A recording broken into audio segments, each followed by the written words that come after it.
ලංකාවේ මිනිස්සුන්ට තියෙනවා නැචරල් හොඳ බුද්ධියක්. ඒක අපි හැම වෙලාවෙම මේ අන්ඩර්රේට් කරලා තියෙන්නේ. අපි ඒකට වැලියු එකක් දීලා නැහැ. කලින් රිපෝට් එකක් තියෙනවා සයන්ටිස්ලා කරපු රිසර්ච් එකක ලෝකේ වැඩියෙන්ම IQ තියෙන රටවල් විදිහට ඇවරේජ් IQ වැඩිම රටවල් විදිහට පළවෙනි එක ඊශ්‍රායලය. දෙවෙනි එක ලංකාව. ඒත් දැන් ඔයා සර්ච් කරොත් ඒක එන්නේ නැහැ. ඒ කියන්නේ ලිස්ට් එකේ එන්නේ නැහැ. මොකද මමත් ඒක ඒ කියන්නේ ඒක ඒ කාලේ මීට අවුරුදු කීපයකට කලින් ඒක සෝෂල් මීඩියා වලින් ප්‍රසිද්ධ වුණා. ඊට පස්සේ ඒ කතන්දරේ නැති වෙලා ගියා ඊට පස්සේ. මම දැන් ළඟදි සර්ච් කරලා බැලුවාම කිසිම ලිස්ට් එකක නැහැ ලංකාව පැත්ත බලාදවත් නැහැ. ඊට පස්සේ ඒක ගැන මම තව තව හොයලා බැලුවාම මම දැක්ක එක එක කන්ටෙන්ට් තියෙනවා YouTube එකේ එහෙම ඒක කවුරු කියන්නේ කාගේ හරි ඕනකමට ඒ ලිස්ට් එක කියන්නේ ඉන්ටර්නෙට් එකෙන් ඉවත් කිරීම සඳහා උපරිම ක්‍රියාමාර්ග අරන් තියනවා කියලා. මම දන්නේ නැහැ ඒකේ තියෙන ඇත්ත නැත්ත බව.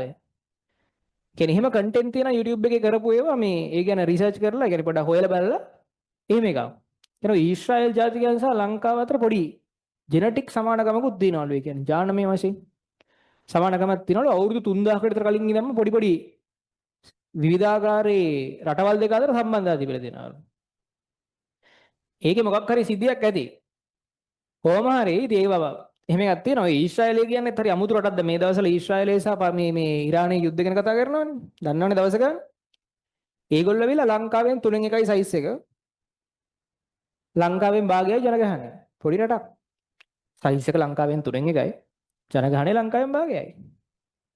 එතකොට එහෙම රටක් ලෝකේ 8 වෙනියට විතර බලවත්ම රටක්. කොහමද? කියන්නේ මොකද්ද ප්‍රධාන ආදායම් මාර්ගය? ප්‍රධාන ආදායම් මාර්ගය කියලා ගැන කතා කරාම ගොඩක් වෙලාවට මෙන්න මෙහෙම කතන්දරයකුත් එනවා. ඇත්තම USA කියන්නේ ඇමරිකාව ඊශ්‍රායලයට උපරිම සපෝට් එකක් දෙනවා. මොකද අර මැද පෙරදිග ඇමරිකාවේ අධිර කියන්නේ ඇමරිකාව නියෝජනය කරන කණ්ඩායම් විදිහට තමයි ඊශ්‍රායලය සැලකන්නේ. ඒතර ඒගොල්ලන්ට එතන ඇමරිකාවේ ලොකු සපෝට් එකක් තියෙනවා. ඒ කතන්දරේ පැත්තකින් තියලා අපි මේක ඉගෙන ගන්න තියෙන දේ ගත්තොත් එහෙම ඊශ්‍රායලයේ ප්‍රධාන ආදායම් මාර්ගය වෙන්නේ අර කතන්දරේ අමතක කරලා බැලුවාම මොලේ.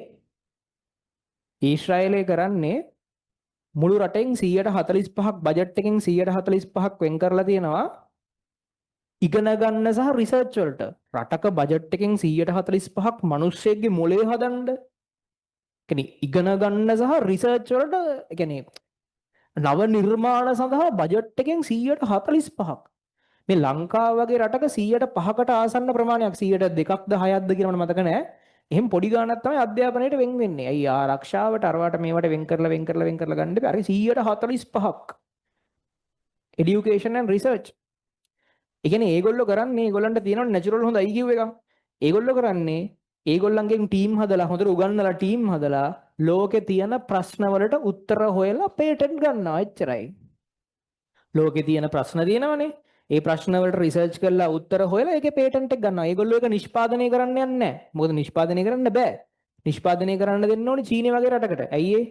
අඩු ශ්‍රමය අඩු මුදලට ගන්න පුළුවන් රටකට තමයි නිෂ්පාදනය කරන්න දෙන්න ඕනේ. ඒගොල්ලොන් එහෙම රටක් නෙමෙයිනේ. ඒගොල්ලෝ පේටන්ට් එක අරගෙන ඒකේ අයිතිය අරගෙන වෙන රටකට විකුණලා දානවා නිෂ්පාදනය කරන්න. ඇමරිකාවට ප්‍රධාන වශයෙන් ඇමරිකාවට චීනයට විකුණලා දානවා.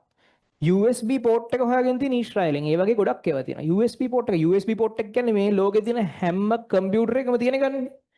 ඒ කියන්නේ හැම කම්පියුටර් එකකින්ම ගාණක් මේ ලෝකේ ප්‍රොඩියුස් කරන හැම කම්පියුටර් එකකින්ම ගාණක් ඊශ්‍රායලට යනවා. එයි ඒකේ අයිතිය තියෙන්නේ ඒගොල්ලන්ට.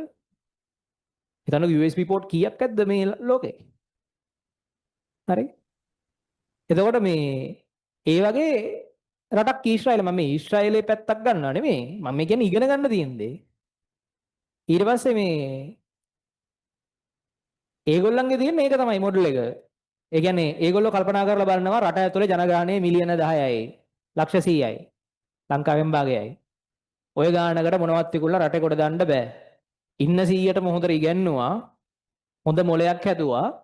ලෝකේ තියෙන ප්‍රධාන කම්පැනි වල රිසර්ච් සෙන්ටර්ස් තියෙන ඊශ්‍රායලේ. Microsoft Research Center, IBM Research Center Israel තියෙන්නේ.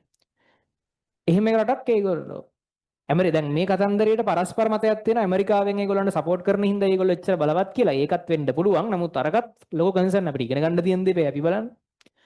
එතකොට ඊට පස්සේ එච්චර පොඩි රටක හිතන්නකෝ දැන් ඔය අයන් ඩෝම් එක වගේ ප්‍රබල ආරක්ෂණ පද්ධතියක් වගේව තියෙනවා. අයන් ඩෝම් එක කියන එක ගැන සමහරට ඔයාලා අහලා ඇති. මිසයිල් ආරක්ෂණ පද්ධතියක්. ඒගොල්ලන්ට එළියෙන් මිසයිල් ගැව්වම මේගොල්ලන්ට ඒගොල්ලන්ගේ තියෙන ප්‍රධාන මිනිස්සු ගැවසෙන තැන් ආරක්ෂා කරගන්න මිසයිල් ආරක්ෂණ පද්ධතියක් තියෙනවා මාර බලවත් එකක්.